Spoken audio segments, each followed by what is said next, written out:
최악의 전 남자친구 썰을 풀어드리려고 합니다. 지금 피부 화장은 끝냈습니다. 이거 올리브영에 팔거든요?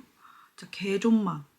그래서 꼭 드세요. 저당 초콜릿 플레첼인데 일단 저와 그 아이의 시작부터 말씀을 드릴게요. 그 아이는 친구의 소개로 만나게 되었는데요. 직장인이었고 군대 전역을 갓 한 직장인이었습니다. 일단 외적으로 너무 제 이상형인 거예요. 일단 키도 엄청 컸고 키도 한 182 정도 됐었고요. 얼굴도 되게 잘생겼었어요. 원래 얼굴 잘생긴 애들 얼굴값 한다는 게 썸 탈 때는 정말 스윗했어요. 애가 막 거의 사귀는 것처럼 막 보고 싶다 그러고 장문의 편지도 막 이렇게 남겨주고 막 선물도 보내주고 뭐 친구들이랑 술 마시고 있다 그러면은 거기로 배민으로 해가지고 배달도 막 디저트 같은 거 시켜주고 되게 스윗하고 자상해가지고 거기에도 또 반했었죠. 이제 사귀고 나서부터 뭔가 애가 너무 달라지는 거예요. 썸 탈 때 애가 맞았나? 그리고 일단 썸 탈 때 그렇게 달달했으니까 저한테는 약간 그런 기대가 있었거든요. 사귀면 얼마나 더 달달할까 이런 기대가 있었는데 사귀고 나니까 애가 좀 이렇게 시큰둥해진 거예요. 무뚝뚝해지고 표현도 좀 없어지고 오히려 썸 탈 때가 사귈 때 같았던 그런 느낌이었는데 막 이제 전화나 이런 것도 빈도가 좀 줄어들고 좀 제가 이건 아니다라고 싶었던 구간들이 있었는데 이제 첫 번째로는 데이트 비용을 거의 제가 8대 2로 됐어요. 그때 그 당시에 저도 학생이었고 심지어 제가 그때 사업을 하고 있었거든요. 쇼핑몰 사업을 하고 있었어가지고 돈이 막 그렇게 많지가 않았어요. 처음 사업하신 분들은 알겠지만 처음에는 수입이 거의 없거든요. 그 와중인데도 이제 항상 어떤 식이었냐면 데이트를 했을 때 나 지금 카드 놓고 왔다, 뭐 지금 돈이 없다, 뭐 나중에 보내주겠다 하고 나중이 되면은 안 보내주는 그런 게 굉장히 많았었고 제가 그런 거 한두 번 넘어가다가 저도 이제 경제적인 게 여유롭지 않으니까 걔한테 그걸 얘기했어요. 뭐 이때 먹었던 거 줘라 그랬더니 야 그거 얼마나 든다고 쪼잔하게 그러냐, 나중에 내가 사줄게 막 이런 식으로 넘어가고 또 그 당시에 진짜 엄청난 가스라이팅들이 많았는데 제가 그때 사업도 하고 이제 돈도 없고 이제 먹을 것도 막 이제 편의점 이런 것만 먹다 보니까 살이 엄청 쪘었어요.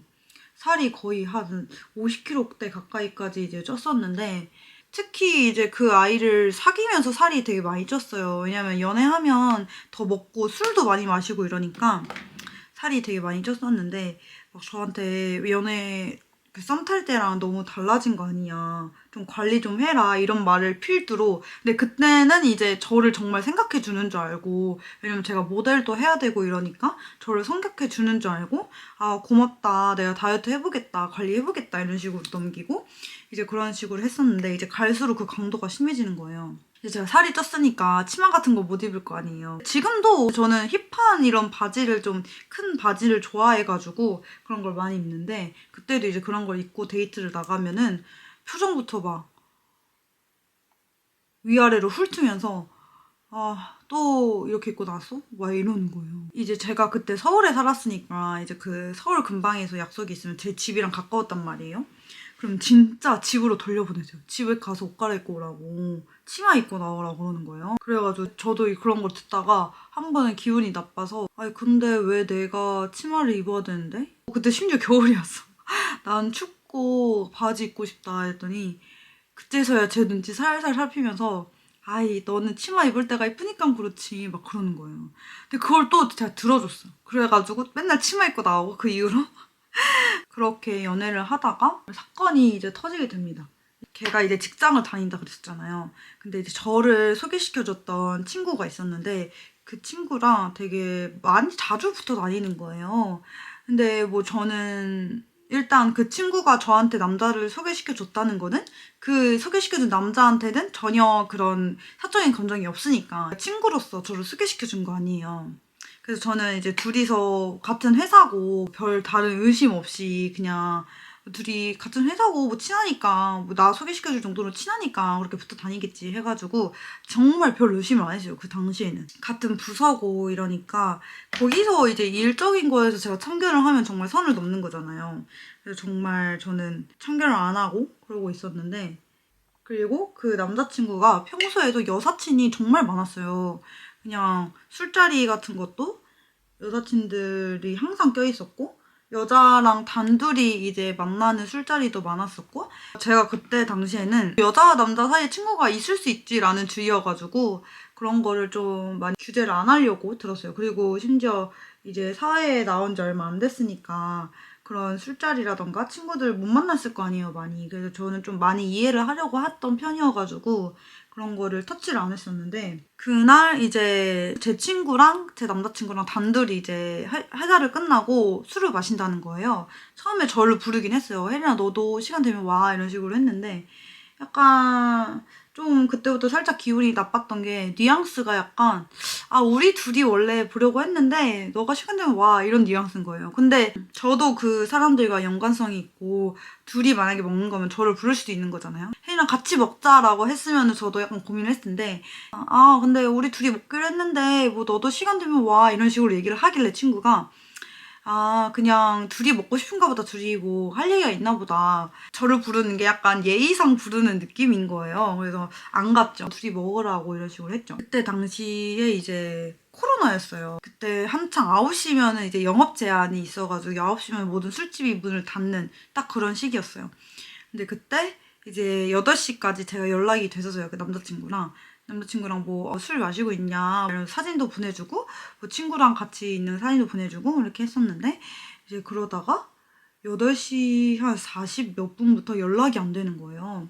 그래서 저는 이제 9시에 되면은 어쨌든, 그러니까 뭐 연락이 안 되든 어쨌든 9시면은 술집이 문을 닫으니까 집에 오겠구나, 연락이 되겠구나. 아니 뭐 폰이 꺼졌다 하더라도 집 가면 충전하고 그러면은 적어도 10시 이후부터는 연락이 되겠구나 싶었어요. 왜냐면 어쨌든 술집이 문을 닫아두니까. 그때는 완전 엄하게 그 영업 제한이 있었던 시절이었거든요.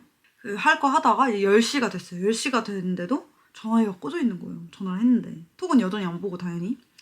그래서 그때부터 약간 뭐지? 왜 연락을 안 받지? 그리고 이제 항상 여사친들이랑 술을 마시면 제가 걱정할 거를 아니까 항상 이제 연락을 남겨주거나, 폰이 꺼지더라도 이제 뭐 친구 폰으로 연락을 하던가 아니면 집 가서 하던가 그렇게 했거든요. 밤새 연락이 안 됐어요. 제가 한 전화를 거의 열 몇 통을 하고 카톡도 몇 통을 하고, 왜냐면 아예 잠수를 타버리니까. 이런 적은 정말 처음이었거든요. 아무리 제 친구라지만 여자랑 단둘이 술을 마신 거잖아요. 제가 연락을 하다가 안 돼가지고 밤을 샜어요. 너무 솔직히 불안한 게 많이 컸죠. 전화 계속 했는데도 밤 내내 꺼져 있어요, 전화가. 이제 아침 9시쯤에 연락이 된 거예요. 근데 딱 처음 연락 와서 하는 말이 뭔지 아세요, 저한테? 왜 이렇게 전화를 많이 했어? 이러는 거예요. 아니, 그렇게 잠수를 타놓고 뭐 미안해 상황 설명하는 것도 아니고 왜 이렇게 전화를 많이 했어? 이러는 거예요. 그러니까 애초에 제가 가스라이팅을 완전히 당하고 있는 연애를 하고 있었기 때문에 그 사람의 입장에서 그런 얘기가 나올 수 있었던 거죠. 근데 거기다 대고 저는 또 미안하다 그랬어. 미안해.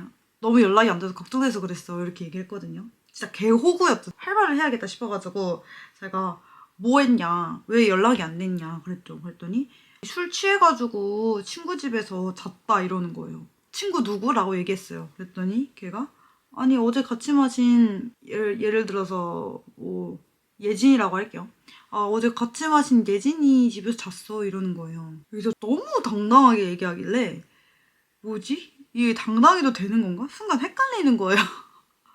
이 새끼가 너무 당당하니까. 그리고 심지어 이제 예진이랑 해장하러 나왔다고 뭐 국밥 같은 걸 찍어서 보내준 거예요. 나 지금 예진이랑 해장하러 나왔다 이러면서 찍어주는 거예요. 너무 열이 받아가지고 헤어지자고 했죠. 그때 이제 날 이제 저녁에 그 사람 자취방 근처에서 만나가지고 이제 헤어지자고 했어요. 아니, 연락도 그렇게 안 보고 도대체 왜 걔 집에서 잔지도 모르겠고, 여자랑 단둘이 술 마실 땐 연락 잘 해주기로 하지 않았냐. 이러면서 너무 실망했다 이러면서 개새끼냐고, 뭐 여자랑 뭐 했는지 내가 어떻게 하냐고 이러면서 헤어지자고 했어요. 근데 헤어지자고 했는데 진짜 그 추운 겨울날에 막 튜닝만 입고 나와가지고 막 저를 붙잡는 거예요. 나 정말 아무 일 없었고 너 친구인데 무슨 일을 했겠냐 이러면서 우리 정말 아무 일 없었고 정말 둘 다 너무 취해가지고 그냥 걔네 집에 가서 잠만 잔 게 다다 이러면서 막 정말 저를 진짜 손을 꾹 잡고 막 잡는 거예요. 그래서 저는 그때 또 이제 계속 거절하다가 등신 같은 게 또 받아줍니다. 그거를 또 받아줘요. 그거를. 그래, 앞으로 그러지 마라. 그리고 내 친구랑 단둘이 맛있는 일 없게 해라. 이제 그렇게 얘기를 했어요. 그래서 알았다고 하고 그때 받아줬으면 안 됐었어. 그걸 왜 받아주는 거야, 혜린아? 그걸 왜 받아준 거야? 그 일이 있고 한 2주 후에 2주 동안 정말 얌전히 잘 지내더라고요. 지도 찔리고 뭐 잘못한 게 있는지 뭔지 모르겠지만 이제 또 여사친이랑 술을 마시는 거예요. 누군지도 몰라. 누구랑 마셨는지도 몰라요. 근데 일단 여자인 건 확실하고 그때도 이제 연락도 잘 안 되고 그런 트라우마가 생기더라고요. 그래서 저도 모르게 남자친구한테 더 집착을 하게 됐고 그 남자친구는 애초에 사귈 때부터 본인의 이런 집착하는 거 그런 거 싫어한다 이런 걸 되게 말했었는데 제가 그런 모습을 보이니까 남자친구도 약간 더 오기가 있었던 것 같아요. 얘 집착하네? 나 더 해야지? 여자애들이랑 더 놀러 다녀야지? 약간 이런 게 있던 것 같아요. 그래서 그런 게 2주 지난 시점부터 되게 심해졌고 그런 문제 때문에 헤어지게 됐어요. 근데 이제 헤어질 때도 정말 어이가 없었던 게 그 친구가 저한테 이제 데이트 비용 같은 것도 제가 거의 다 냈고 심지어 돈도 빌려줬었어요. 심지어 걔는 직장인이고 나는 학생이었는데 돈을 꿔갔어요. 그러니까 많은 돈은 아닌데 한 20만 원 정도? 돈을 빌려갔었는데 제가 이제 헤어지고 나서 제가 이제 생각이 난 거죠. 그 새끼가 저한테 돈을 빌려갔다는 게 생각이 나가지고 너 그때 빌려간 돈 좀 보내줘라 이렇게 얘기를 했는데 그 사람이 직장인이고 저는 이제 프리랜서였으니까 그 사람 자취방에 거의 제가 갔단 말이죠. 좀 거리가 멀었어도 제가 항상 갔어요. 거기 자취방을. 어쨌든 돈적으로는 이제 그 사람이 저한테 빌린 거니까 그래서 돈을 지금 누구한테 빌리든 해서 갚아줬으면 좋겠다 이렇게 얘기를 했는데 그 애가 그러면은 너도 얼마 보내줘 이러는 거예요. 난 근데 돈 빌린 적 없는데? 라고 했는데 그 본인 집에서 있었던 월세값이랑 뭐 나한테 줬던 선물들 이런 거를 다 계산해서 온 거예요. 심지어 막 뭐 30 얼마인데 뭐 뒤에 뭐 몇만 원 빼줄게 이것만 보내줘 이러는 거예요. 진짜 개 어이가 없어가지고 그거는 그거고 빌려간 건 빌려간 거지 않냐 이렇게 얘기했더니 아니래요. 본인한테는 똑같대요. 연인 사이에 뭐 빌려주는 돈을 아깝게 생각하니에요. 그래서 결국 못 받고 헤어졌죠. 제가 그 이후로 그래서 남자친구한테 돈을 절대 안 빌려줍니다. 여러분 돈은 정말 아무리 남자친구고 여자친구고 해도 빌려주면 안 돼요. 아시겠죠? 전 눈썹이 너무 진해서 이거를 브로우를 꼭 해줍니다. 헤어지고 나서 이제 주변 친구들한테 들은 얘기인데요. 그 친구가 이제 저를 소개시켜줬다 그랬잖아요. 남자친구를. 아니라 다를까 그 둘이 사귄다는 거예요. 저를 소개시켜줬던 그 친구랑은 남자친구랑 헤어지고 나서 이제 연락을 자연스럽게 안 하게 되고 어쨌든 겹지인이니까 좀 그렇게 좋게 헤어진 것도 아니고 해서 되게 연락을 뜨문뜨문 그냥 스토리 답장 정도로만 하고 그랬었는데 그 친구가 이제 스토리 숨김으로 저를 숨겨놓고 제 전 남자친구랑 사귀는 거를 막 올렸던 거예요. 그거를 이제 제 친구들이 보고 저한테 말해줬죠. 야, 얘 너 전 남친 아니야? 이러면서 얘기해줬는데 정말 어이가 없었죠, 진짜. 그럴 거면 둘이 사귀지 왜 저를 소개시켜줘가지고 괜히 쓰레기를 경험하게 했는지 모르겠어요. 특히 이 얘기를 헤어지고 난 직후에 들었으면 되게 힘들었을 것 같아요. 왜냐면 어쨌든 좋아했던 사람이니까. 근데 좀 헤어지고 좀 시간이 지나고 얘기를 해주더라고요, 친구들이. 그때 그 남자애를 소개시켜준 여자인 친구랑 술을 마신 적이 있어요. 그래서 제가 한번 이제 그래도 친구니까 물어봤어요. 혹시 그때 남자친구랑 뭐 있었냐 아니면 뭐 있냐 이런 식으로 얘기했는데 그런 거 절대 아니다. 본인 스타일이 절대 아니고 진짜 그랬으면 내가 너를 왜 소개시켜줬겠냐 이러면서 막 그랬었는데 저는 정말 이게 너무 짜증나요. 그냥 그러니까 뭐 쓰레기고 이거를 떠나서 그냥 본인들 스토리에 제가 약간 매개트처럼 껴있는 게 너무 열받아. 내가 왜 본인들의 그런 사랑의 오작교가 됐어야 됐는데 돈과 시간과 감정을 모두 낭비했던 그런 쓰레기 오브 갑쓰레기였습니다. 더 이상은 막 그렇게 마음을 쉽게 주거나 쉽게 사람을 믿거나 하진 않는데 그래도 20살 초반에 그런 거 다 겪었어서 다행이라고 생각해요, 저는. 갈아입고 나가보겠습니다. 다음 영상에서 만나요. 안녕.